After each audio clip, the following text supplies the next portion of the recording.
कैसे हैं मित्रों। उम्मीद है कि आप सभी लोग अच्छे होंगे।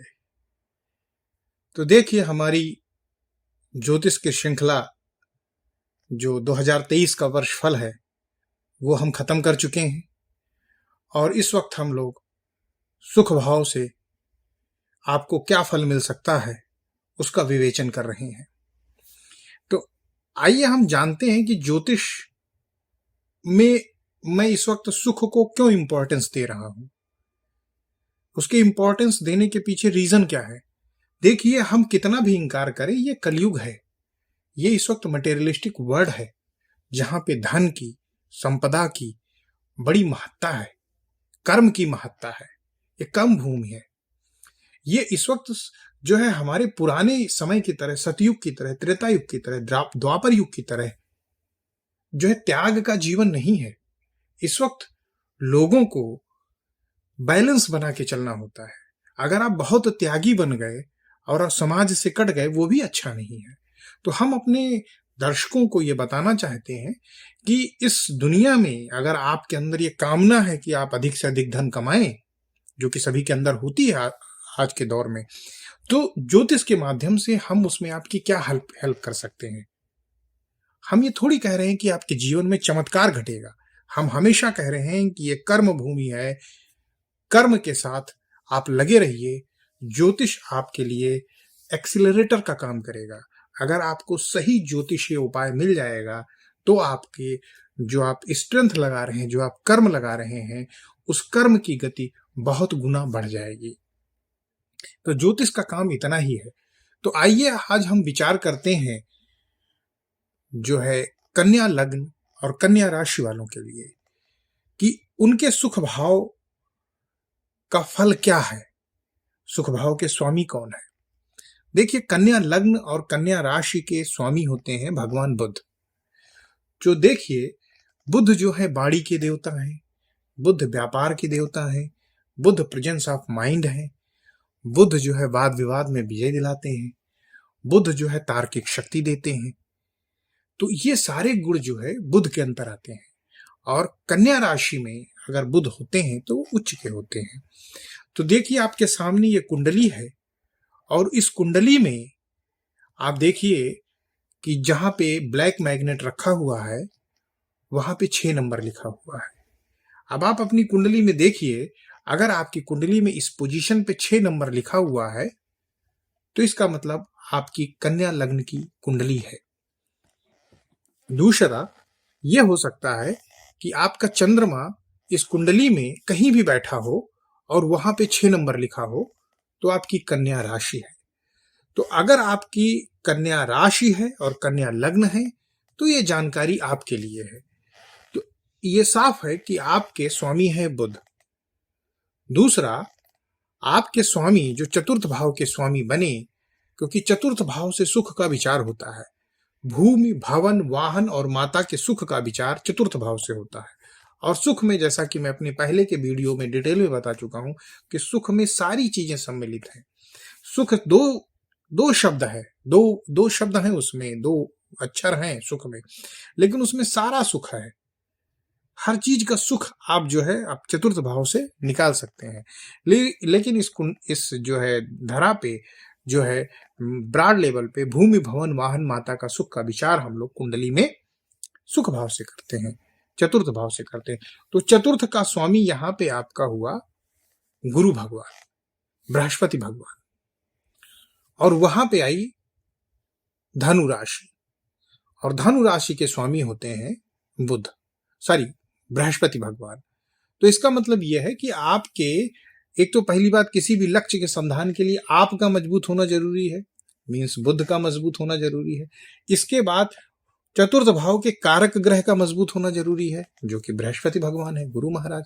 अब हम आपको योग बताते हैं कि किन योगों में जो है आपके भूमि, भवन, वाहन, माता का सुख आपको मिलेगा। देखिए, अगर चतुर्थ भाव का स्वामी जो कि बृहस्पति भगवान है, वो अगर अपनी उच्च राशि में हो, जैसे वो कर्क राशि में बैठे हों, अब कर्क कहां पे आएगा, कर्क आएगा आपका एकादश भाव में। अगर वहां पे बैठे हैं तो आपको भूमि, भवन, वाहन, माता का सुख पर्याप्त मिलेगा और वहां पे आपको लाभ भी होगा। दूसरा योग सुनिए, अगर बृहस्पति भगवान आपके लग्न में ही जाके बैठ गए, मतलब चतुर्थ भाव का कारक ग्रह आपके लग्न में बैठ गया, जहां जो आपका घर है, तो आपको बिना किसी प्रयास के, कम प्रयासों के बाद आपको भूमि भवन वाहन माता का सुख मिल जाएगा।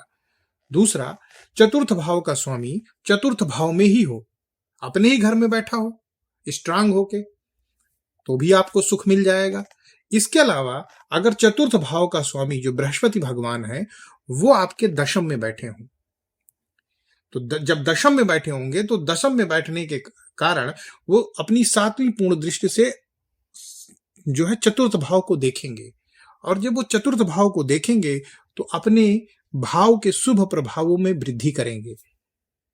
तो दशम से बैठ के चतुर्थ को जब देखेंगे तो जो है भूमि भवन वाहन और माता के सुख में वृद्धि होगी, और आपके लिए स्थितियां निर्मित होगी कि कम प्रयासों में आपका जो है भूमि भवन वाहन माता का सुख आपको मिलता रहेगा।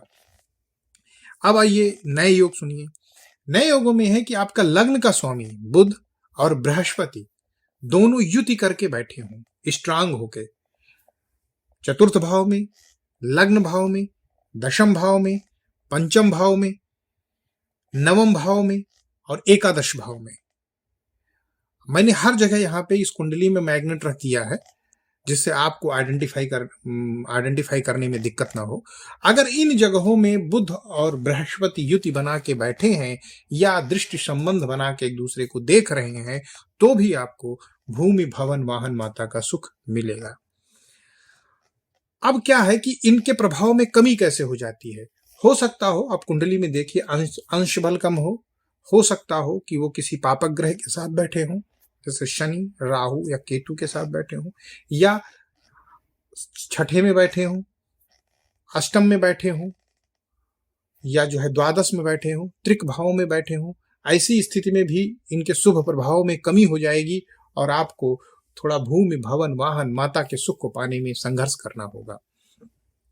ये तो कुंडली का एक सामान्य सा फलादेश हुआ कि ऐसी स्थितियां होती हैं। इसके अलावा और भी ग्रह होते हैं, लेकिन मेरा ये मानना है कि एक साधे सब सधे, सब साधे सब जाए।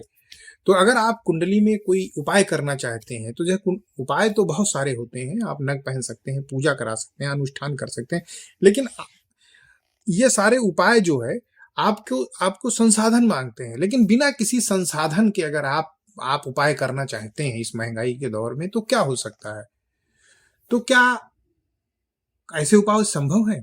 बिल्कुल संभव है ऐसे उपाय, और ऐसे उपायों का जहां जातक स्वयं प्रयास करता है वहां सफलता दोगुनी होती है, क्योंकि जातक स्वयं सफल होने के लिए इच्छुक है, वो किसी पंडित या पुजारी से संकल्प लेके पूजा नहीं करवा रहा है। क्योंकि आज के दौर में ऐसा भी होता है कि आप ऑनलाइन संकल्प ले लेते हैं और पंडित आपके लिए बैठ के पूजा कर देता है। आप उस टाइम हो सकता हो अपने ऑफिस में बैठे लंच का मजा ले रहे हो, तो ऐसे पूजा का मुझे नहीं लगता है कोई फल मिलता होगा, कोई फल नहीं मिलता होगा।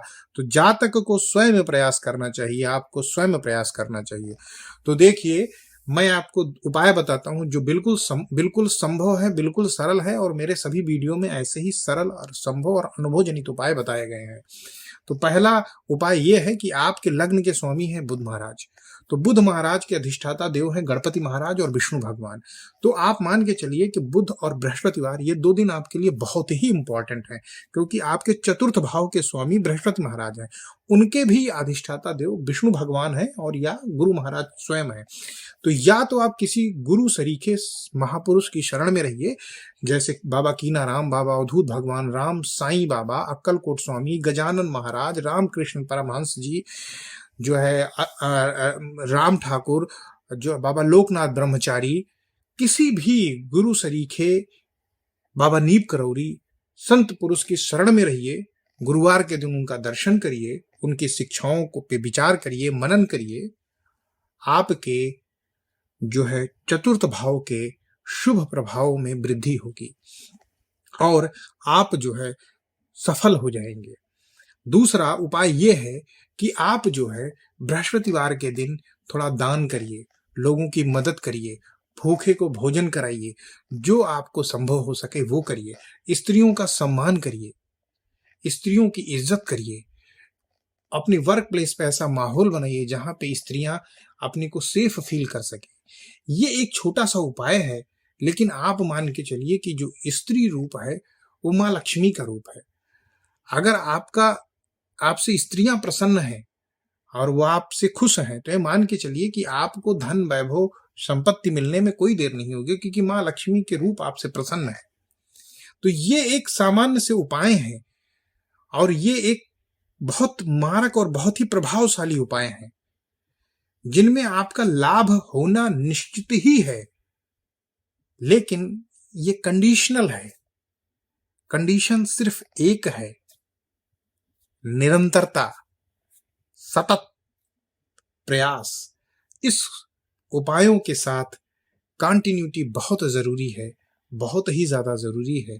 अगर आप शुरू करें तो कोशिश करिए आप इसे एक हैबिट की तरह आप अपने जीवन में उतार लें, और आप देखेंगे धीरे धीरे ही सही, लेकिन आपके जीवन में आमूल चूल का परिवर्तन हो जाएगा, जैसा आपने कभी महसूस नहीं किया होगा।